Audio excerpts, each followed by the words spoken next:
Welcome, friends. Today, we're doing another fragrance rotation video for the week ending the 27th of April, 2025. Tremendous.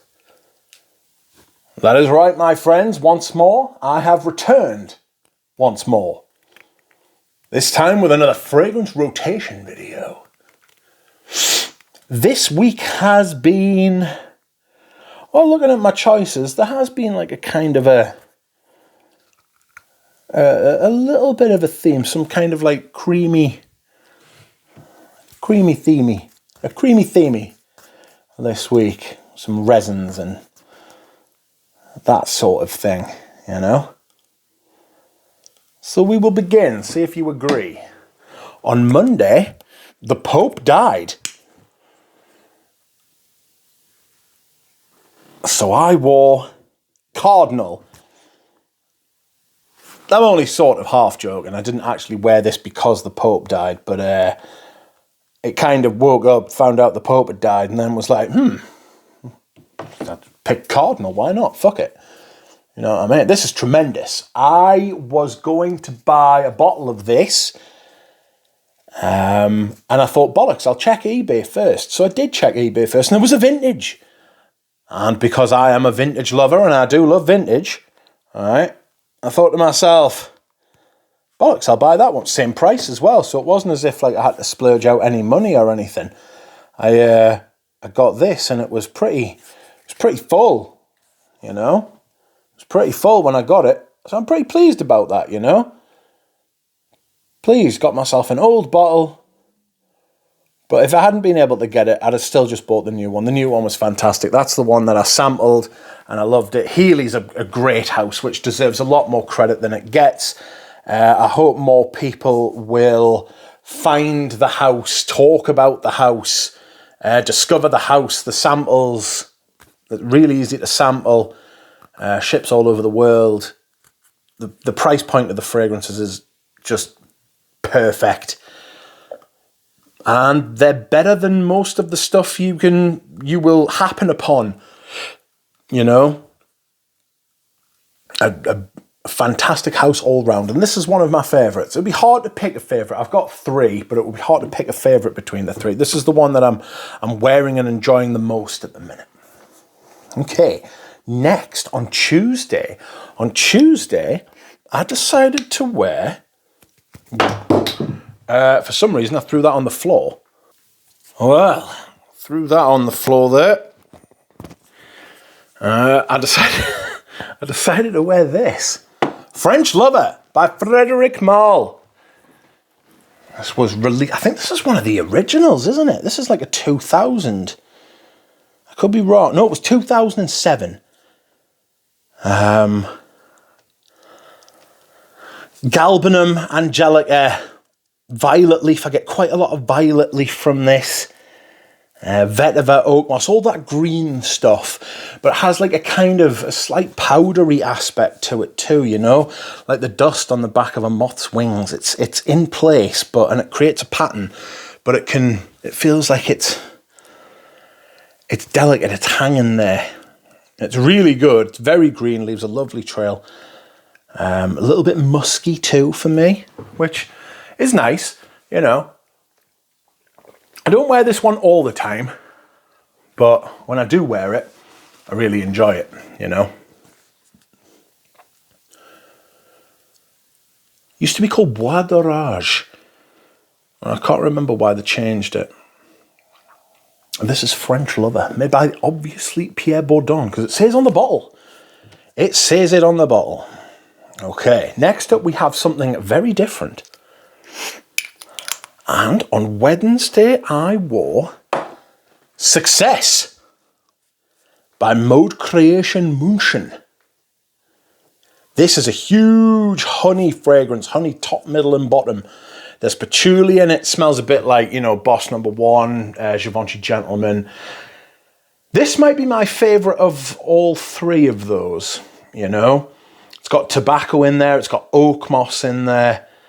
I always laugh because the bottles I've got of this say made in West Germany on it, so that's how old they are. Very well balanced. It doesn't go... I sold my Givenchy Gentleman's because it was very screechy. The patchouli in it got very, very scratchy and screechy, like nails on a chalkboard kind of thing. It was very painful, the patchouli in that.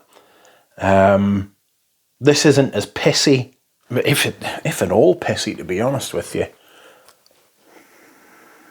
Yeah, it's just rich, floral, slight jasmine, a little bit green, a little bit of... You'll have to believe that's where it says success. It's just rubbed off. It's a bit like my Pavarotti bottle.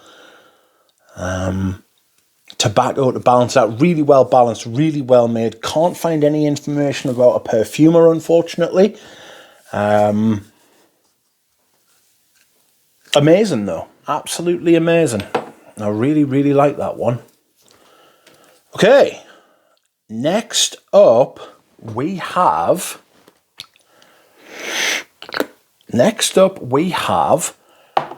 one of Eugene's fragrances. In fact, the first Eugene fragrance, Les Abstraits. This is La Douleur Exquise. You know? I went to hospital on Thursday. It was a pre-planned thing. And I thought, instead of my usual thought process of what would go really well, like in a, like a mild setting, really what I should have chose was this Oris Tattoo, because that's perfect for that sort of setting. Very neutral, smells like clean washed body.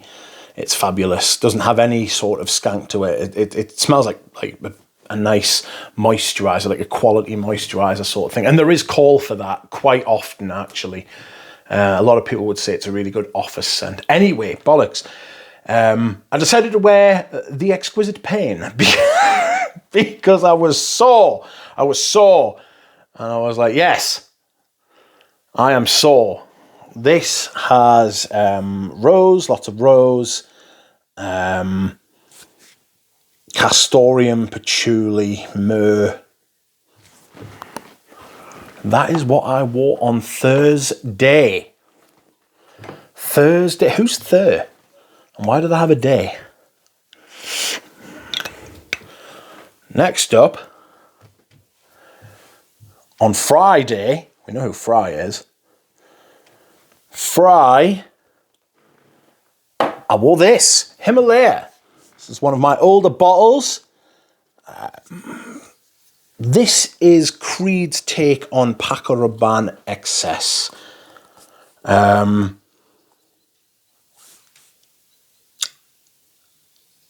Citrusy at the top. Flinty in the middle. It does have that kind of metallic gunpowder thing going on. It does. It certainly has that effect, even if it doesn't actually smell like that. You know, it has that kind of rock, clean rock on a mountainside kind of smell, you know. And then it's got that magical Creed base, which they just completely abandoned. I imagine because the materials started cutting into their margins, and God knows we can't have that, you know. Instead of making $1 billion a year, they're making 900 million, you know. Christ, we can't have that. It's the thin end of the wedge, damn it. The base being sandalwood, ambergris, and musk. That base, which in all those old, well, no, not all of the old Creeds, but most of those old Creeds, that magical dry down, sparkling, creamy, incredibly clean and fresh dry down.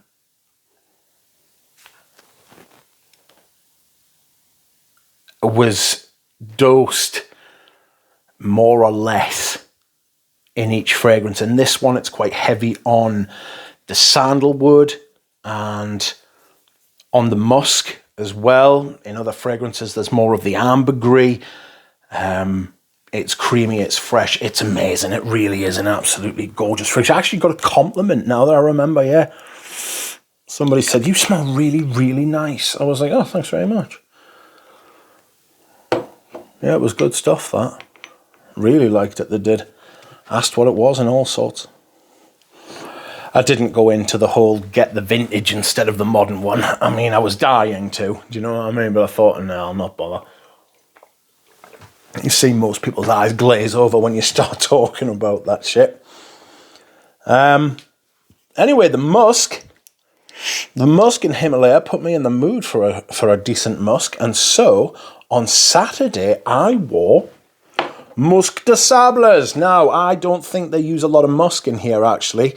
I think they use iris, whatever you want. And that's how they create that old musky kind of feeling, you know. Very thick, like, doesn't feel like it's got a defined edge to it. It's all very fuzzy and round and warm and slightly ambery, musky, powdery.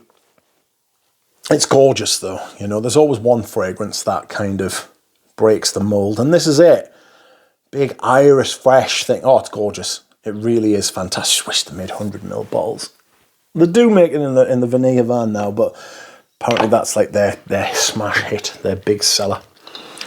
Okay, next to a brand that does, well, they don't make bottles this size anymore, but they used to, and I've got one, thank God. And on today, my scent of the day is Bois d'Argent. Can't even get the bottle in the fucking thing. There you go. That is a 450ml. I have a lot of this stuff.